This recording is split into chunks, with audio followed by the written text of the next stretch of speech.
요한계시록 11장 첫 번째 시간입니다. 오늘은 1절에서 4절까지 말씀을 가지고 은혜를 나누고자 합니다. 요한계시록을 주신 목적에 대해서 우리는 늘 기억하면서 성경을 보아야 합니다. 신약성경 맨 마지막 예수님의 계시를 통해서 우리에게 주신 반드시 일어날 일들입니다. 이것을 주신 목적이 늘 강조해 왔습니다. 우리가 실족하지 않고 이기는 자가 되라고 주신 말씀입니다. 이것을 잊지 않고 있다면 계시록에 기록된 말씀들이 어떤 때는 난해해 보이기도 하고 어려워 보이기도 하고 그리고 잘 접하기 즐기는 말씀이 아닌 그런 것으로 생각이 된다 하더라도 우리는 끝까지 주목해서 보아야 하고 그런 것들을 올바로 풀어서 해석해 주는 말씀들을 즐겨 찾고 그리고 사모해야 합니다. 우리나라 기독교 대부분의 강단은 계시록을 안 봐도 되는 걸로 가르쳐 왔습니다. 상징적인 말씀이라고 그렇게 가르치면서 안 봐도 되는 것으로 왜 성도들이 교회에 주신 말씀을, 성도들에게 주신 말씀을 안 봐도 된다라고 생각을 합니까? 그것은 하나님의 뜻을 잘 모르는, 하나님이 원하시는 본래의 취지를 왜곡한 아주 크게 잘못된 기독교의 전통이고 조작된 교리다, 이렇게 말씀을 드립니다. 여러분들은 절대로 신약 성경에 기록된 신구약 마찬가지입니다. 보지 않아도 된다라고 하는 말씀에 속지 마시기 바랍니다. 계시록이 쉽게 접할 수 없고 스스로 읽어서 납득할 수 없는 말씀들이 많이 있다 하더라도 주목해서 본다면 또 올바로 풀이해서 설교하는 영상이나 말씀 또는 그러한 교회를 찾아서 듣는다면 얼마든지 하나님이 우리에게 주신 그 반드시 이루어질 일들, 그것을 알아야 우리가 주님 오실 때를 대비해서 잘 준비하게 된다는 것, 그걸 잊지 마시기 바랍니다. 오늘 말씀은 앞서서 우리가 살펴본 바와 같이 계시록 10장에 등장한 심센 천사를 놓치면 안 됩니다. 심센 천사가 사도 요한에게 작은 두루마리 책을 주고 요한은 그것을 받아 먹었습니다. 받아 먹었는데 참 먹을 때 입에는 달지만 속에는 쓴 에스겔서에 기록되어 있는 말씀과 동일한 그런 기록된 말씀을 우리가 접한 바가 있습니다. 얼마나 많은 슬프고 고통스러운 내용들이 적혀 있길래 그걸 받아 먹으면 사도가 배가 매우 아팠을까요? 그런 것들을 생각하시면서 심센 천사가 그 작은 책만 준 게 아니고 11장에 들어와서 보면은 요한에게 영의 세계죠. 영적 세계에서 일어나는 일입니다. 장차 일어날 일을 미리 요한으로 하여금 하게 한 것이고 그것이 시사하는 바가 무엇인지를 오늘 이 시간 이후부터 배우게 됩니다. 심센 천사 곧 예수님의 모습을 한 천사입니다. 예수님과 같은 일을 하는 천사입니다. 천사가 등장하지만 계시록 20장에 가면은 예수님이 직접 말씀하십니다. 나는 내 천사를 보내서 반드시 속히 될 일들을 교회에게 일러 주었다라고 예수님이 나 예수는 하고 선언하는 그런 말씀을 우리가 계시록 마지막 장 22장이죠. 22장에 가면 그걸 확인하게 됩니다. 심센 천사가 이제 사도 요한에게 지팡이 같은 갈대, 지팡이 갈대라고 하는 거 아실 겁니다. 지팡이 같다. 자죠, 자. 갈대를 주면서 말하기를 하나님의 성전과 제단과 그 안에 경배하는 자들을 측량하라.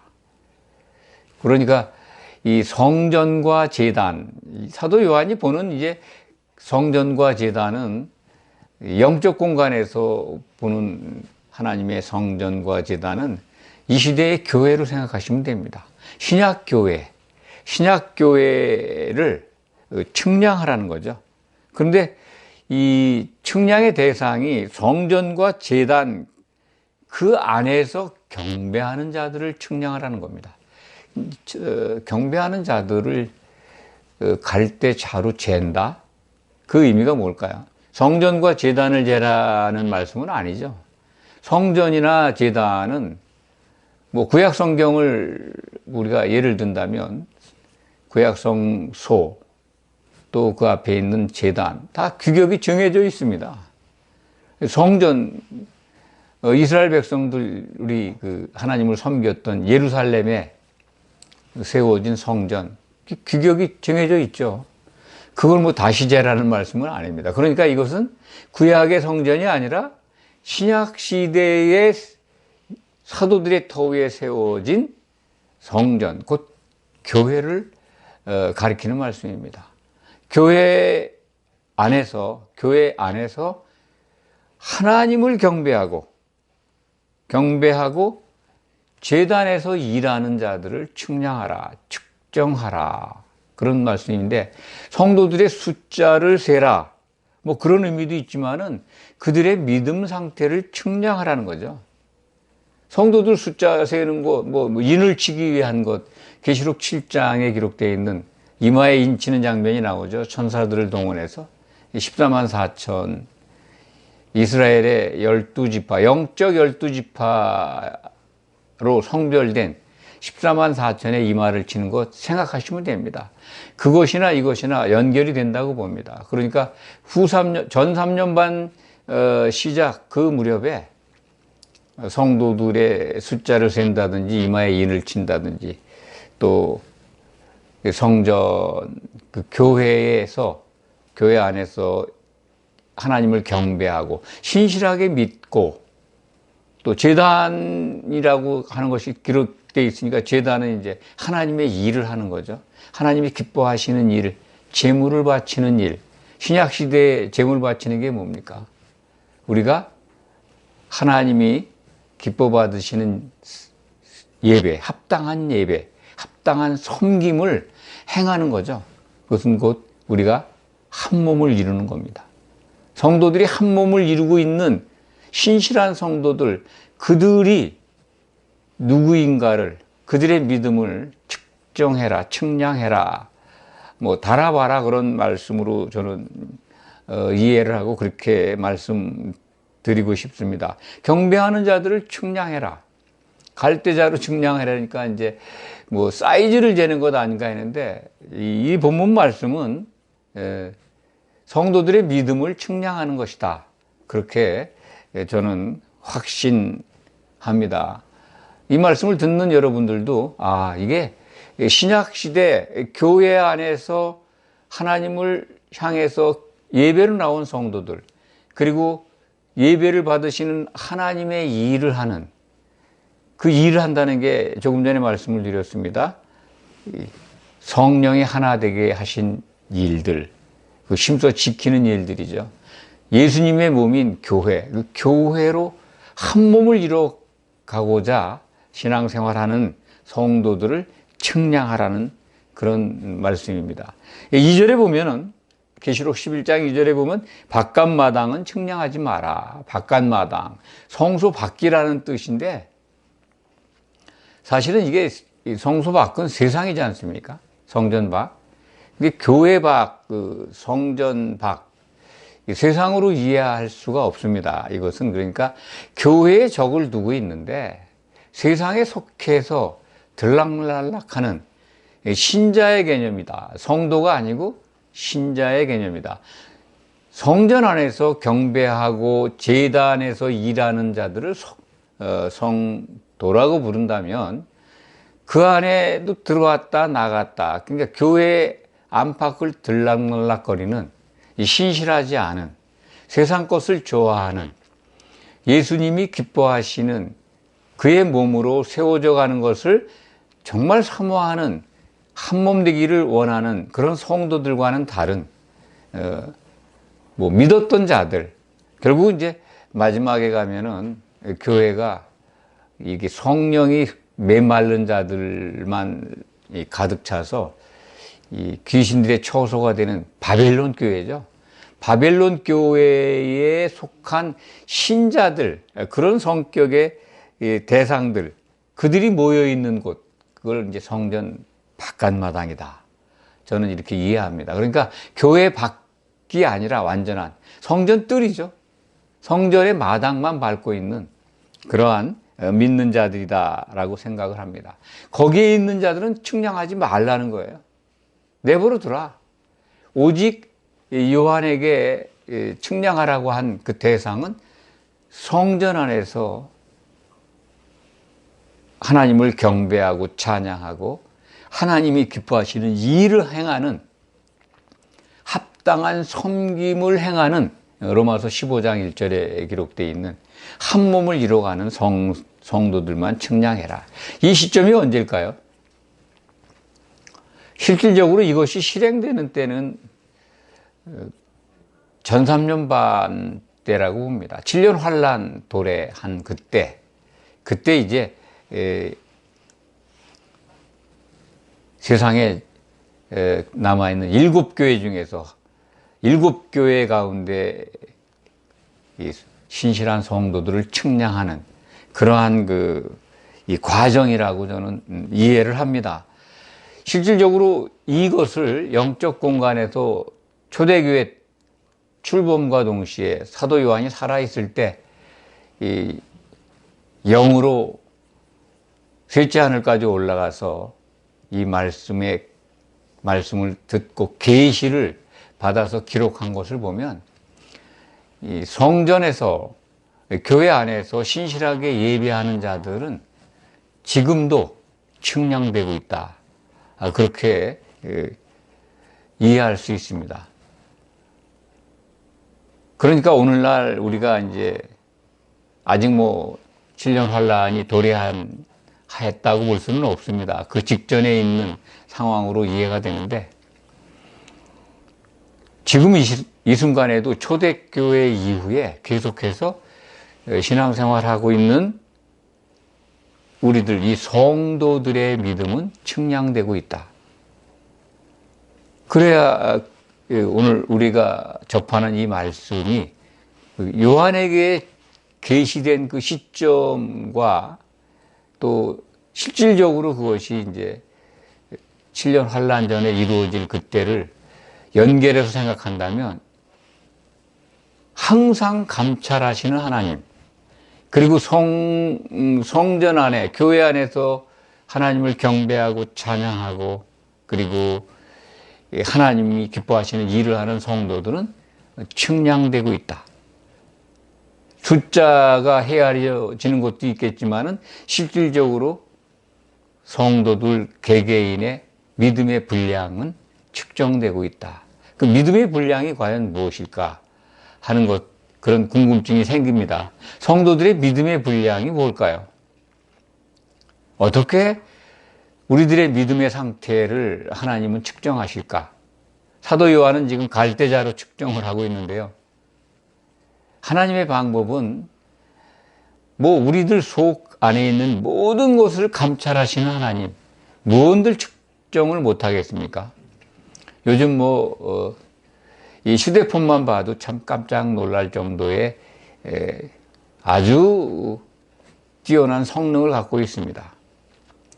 휴대폰을 만약에 소지자가 틀고 있다면 와이파이가 되건 데이터를 쓰건 간에 휴대폰이 깨어 있다면 그 소지자가 행동하는 모든 것을 기억하고 기록합니다.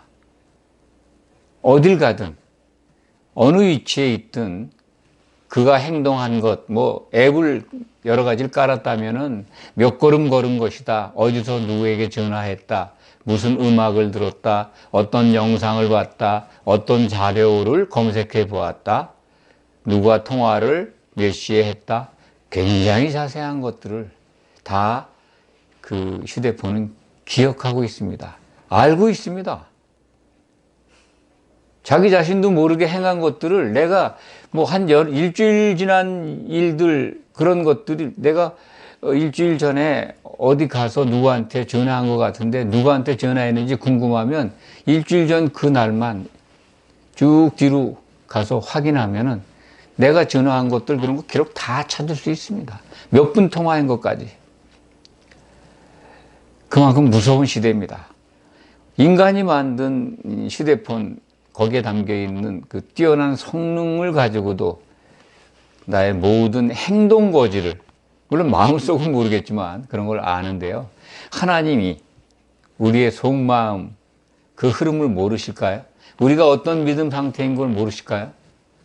하나님은 다 측량하십니다. 지금 우리 성도들, 교회에 들어와 있는 우리 성도들의 믿음의 분량을 정말 초 단위로 다 보고 계시고 알고 계십니다.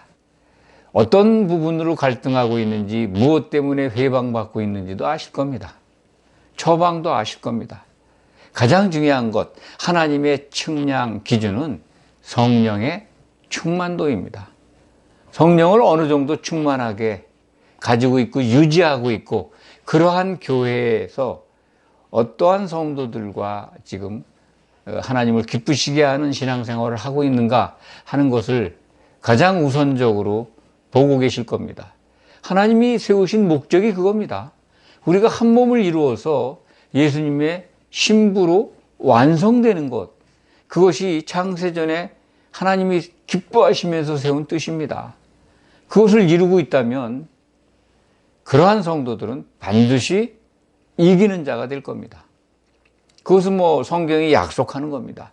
이기는 자들은 이러한 복들을 받을 것이다. 요한계시록이 그것을 보증해 주고 있습니다. 성령께서 인치신 하나님의 계시의 말씀을 우리는 확신해야 되고 믿어야 합니다. 그런데 성전 바깥마당에 있는 그야말로 믿는 자들, 마당만 밟고 있는 믿는 자들, 그들의 공간 측량하지 말라는 거예요. 거기에 있는 성도들 내버려 두라는 겁니다. 측량 안 할 겁니다. 왜냐하면 성전 안에 들어와서 신실하게 신앙생활하는 그들은 아주 정확하게 측량을 해서 기록하지만 그렇지 않은 뭐 7년 환란을 앞두고 성전 바깥마당, 교회 밖이죠. 교회 안팎을 들락날락거리는 뭐 계시록 내용을 보면은 뭐 강에 속한 자들, 바다에 속한 자들이죠. 교회와 연관은 있지만 교회 안에만 있는 게 아니라 세상에 좋은 것들을 쫓아다니면서 들락날락하는 사람들입니다. 참 세상에 좋은 거 많죠. 적어도 뭐 3만 불 이상 시대의 소득을 가진 우리나라의 경우만 하더라도 요즘 복음 잘 안 듣습니다. 그렇지 않아도 뭐 다 잘 살고 또 장수하는 여러 가지 또 좋은 지침도 있고 너무나 많은 정보들이, 훌륭한 정보들이 우리에게 쉽게 접근할 수 있도록 지금 마련되어 있습니다. 그저 소득이 어느 정도 뒷받침만 되면 얼마든지 즐기고 좋아하는 것, 취미생활 할 수 있고 그렇습니다. 선진국 시대에 이른 우리나라 기독교 현실은 빈익빈 부익부, 미안합니다. 말이 좀 어렵습니다. 흔히 쓰는 말인데 어쨌든 풍요로운 곳은 계속 참 번성하고 부흥하고 사람들이 많이 있고 그렇지 않은 곳 되게 참 영세한 교회들은 이제 참 섬기기 힘들고 그리고 뭐라 그럴까요? 적당히 신앙생활 하는데 불편하니까 찾지 않습니다. 다 떠나가죠. 그것이 뭐 계시록의 기준을 보면 그렇게 돼 갈 것이다 라고 하는 것을 우리는 예측할 수 있고 짐작합니다.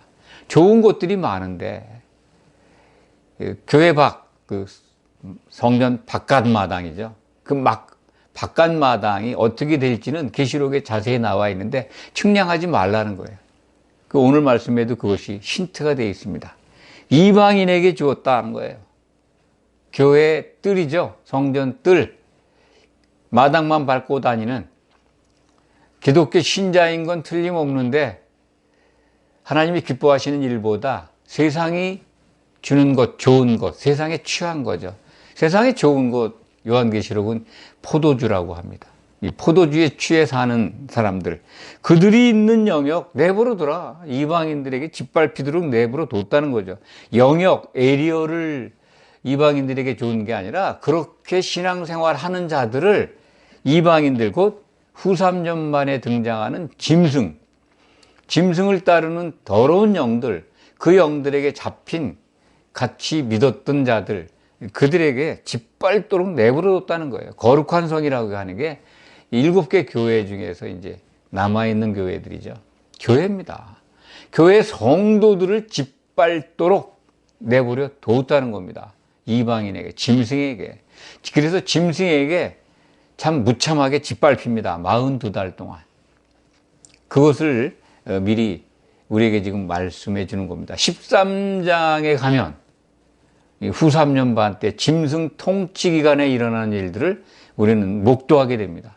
42달이 이제 좀 설명이 필요합니다. 1260일, 42달, 그리고 한때, 두때, 반때가 동일한 기간입니다. 3년 반이죠. 3년 반을 요한계시록은 이렇게 42달, 또 그 다음에 이제 3절에는 이제 1260일, 오늘 말씀에 나오죠. 그리고 한때, 두때, 반때라는 표현도 계시록에 등장합니다. 그것은 이제 전에도 말씀을 드렸습니다.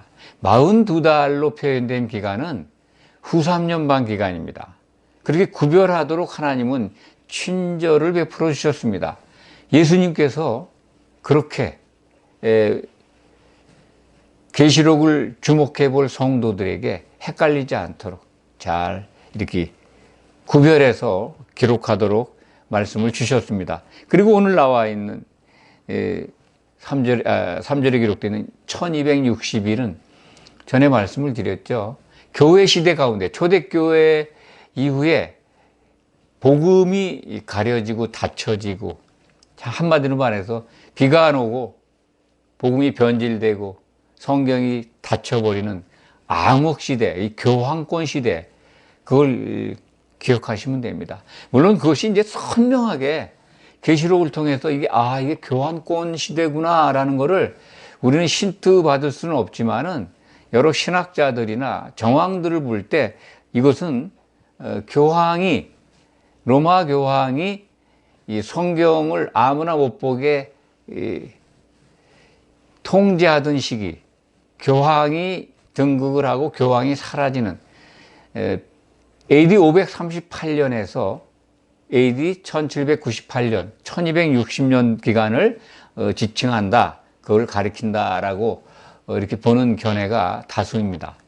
물론 이 기간을 이제 후 3년 반이 아닌 전 3년 반 기간 동안에 두 증인이 예언하는 기간, 이렇게 이해해서 두 증인이 활동하는 거는 고작 전 3년 반이다, 이렇게 볼 수 있는 그러한 그 여지도 있습니다만, 우선 우리는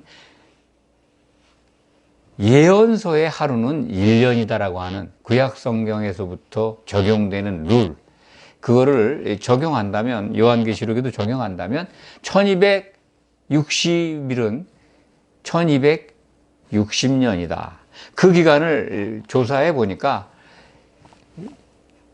성경이 교회 권력에 의해서 갇혀져 있었던 때, 그 기간이 교황권 시대라고 그러는데 그 기간과 일치한다. 그래서 그렇게 해석하는 분들이 다수 있습니다.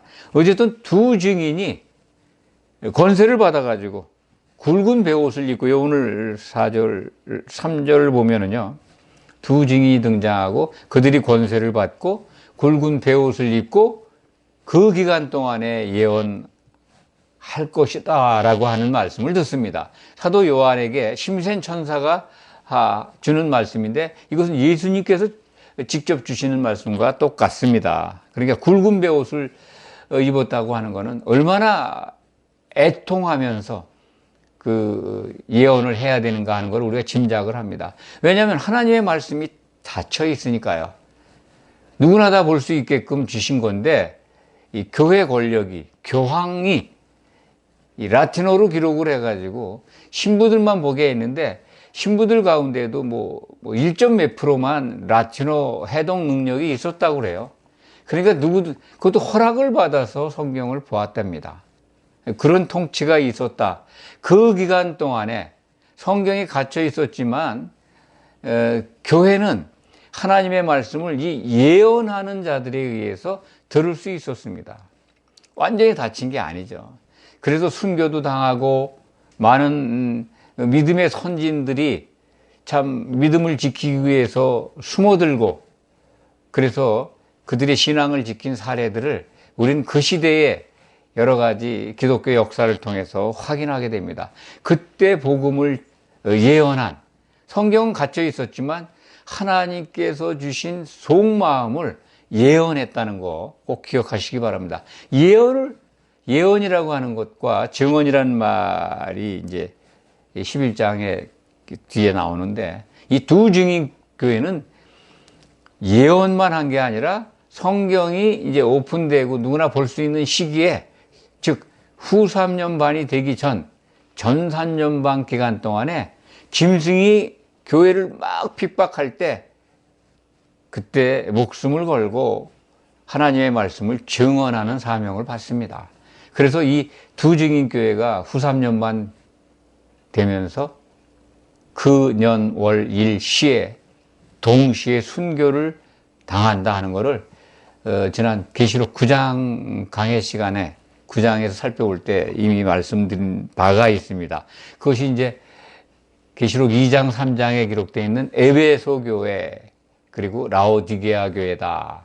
이게 순간에 그냥 없어지는 교회. 그것이 그 교회 운명을 통해서 이 두 증인 교회가 에베소 교회와 라오디게아 교회다라는 이 확신을 우리는 받고 있고 그 증거를 우리는 공유하고 있습니다. 4절에 보면 그들은 이 땅에 주 앞에 서 있는 두 감람나무와 두 촛대다. 두 감람나무 이꼴 두 촛대라는 겁니다. 지금 말씀을 드렸습니다. 두 감람나무가 곧 두 촛대인데 촛대는 계시록 1장에 기록되어 있는 대로 7교회가 7촛대라고 그 인자 같은 이가 예수님이죠. 예수님이 그 재림 상황 때 나타나서 하신 말씀입니다. 요한에게 직접 설명해 주신 거죠. 7촛대를 들고 있는데 이게 바로 7교회다. 그 촛대는 곧 요한계시록에서 교회입니다.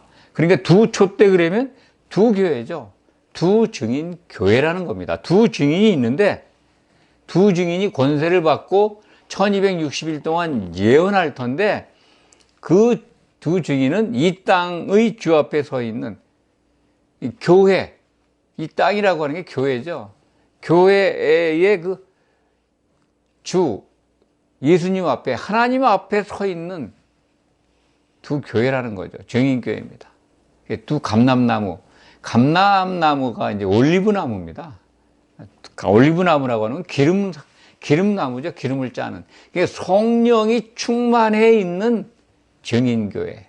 적어도 증인하는 동안에는 그런 성령이 주시는 예언의 말씀과 성령이 주시는 증거를 교회를 양육하기 위해서 선포하게 됩니다. 그것은 이제 이 12장에 가면 더 자세하게 우리는 알 수가 있는데요.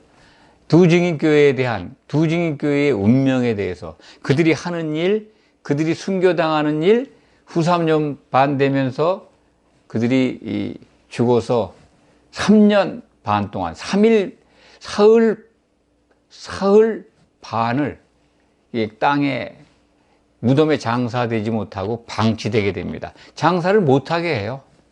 그들의 운명이 그렇습니다. 그런데 이제 생명이 들어가서 살아나서 휴거되는 것을 남은 교회 성도들이, 믿는 자들이 봅니다. 박수치죠. 서로 선물을 보고 주고받습니다. 그게 요한계시록 11장, 지금 우리가 본 4절까지 그 이후에 5절부터 그 내용이 기록되어 있습니다. 다음 시간에 두 증인의 운명, 그리고 그 두 증인이 당하는 모습들, 그리고 그것이 뭘 의미하는가, 그 내용이 곧 둘째 화라고, 그래서 이제 11장 15절에 가면 이제 둘째 화는 지나갔다, 이제 셋째 화가 도래한다라는 말씀을 우리가 접하게 됩니다. 오늘 말씀은 우리의 믿음이, 오늘 갈대자로 요한이 성전에서 경배하고 그 제단에서 일하는 성도들을 측량하고 있듯이 우리의 믿음이 이 시간에도 교회에 들어와서 신실하게 신앙생활 하는지 여부에 대한 측량이 이루어지고 있다. 우리의 믿음이 지금 측정되고 있습니다. 그 내용이 뭐냐? 성령의 충만도입니다. 성령이 충만하면 하나님이 기뻐하시는 신앙생활을 할 거고, 성전 안에서 경배와 제단 일을 행하고 있을 것이고, 합당한 섬김을 하고 있을 것이고, 그렇지 않으면 교회 마당에 나가서 놀겠죠. 이름은 기독교인이라고 이름은 가지고 있지만은 전혀 하나님이 원하시는 하나님의 뜻과는 무관한 신앙생활을 할 겁니다. 만약 여러분들의 믿음이 지금 이 시시각각 쉬지 않고 믿음이 측정되고 있다. 내게 임해 있는, 내가 지금 소유하고 있는 성령의 충만도, 성령의 채워짐이 측정되고 있다면 어떻게 하실 겁니까? 만약 이것을 깨어서 듣고 참 이 말씀에 부응해서 신앙생활 하기 위해서는요, 먼저 사도들의 말을 들어야 합니다.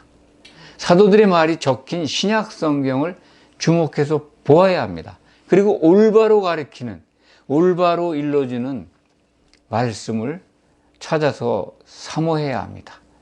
그래야 성령 충만에 이를 수 있습니다. 사도들한테 착 달라붙어야 합니다.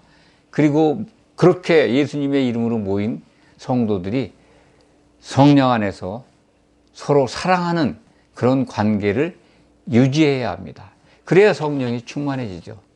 이 오늘 주신 말씀을 꼭 기억하시기 바랍니다. 기도하겠습니다. 참으로 감사합니다. 두 증인 교회를 통해서 우리에게 주신 하나님의 음성을, 하나님의 메시지를 정말 마음으로 받습니다. 요한계시록을 주신 목적을 잊지 않도록 일깨워 주셔서 감사합니다. 깨어서 이기는 자 되기를 애쓰는 성도들 위해 성령 충만한 은혜가 임하기를 원합니다. 참으로 감사합니다. 예수 그리스도의 이름으로 기도하옵나이다. 아멘.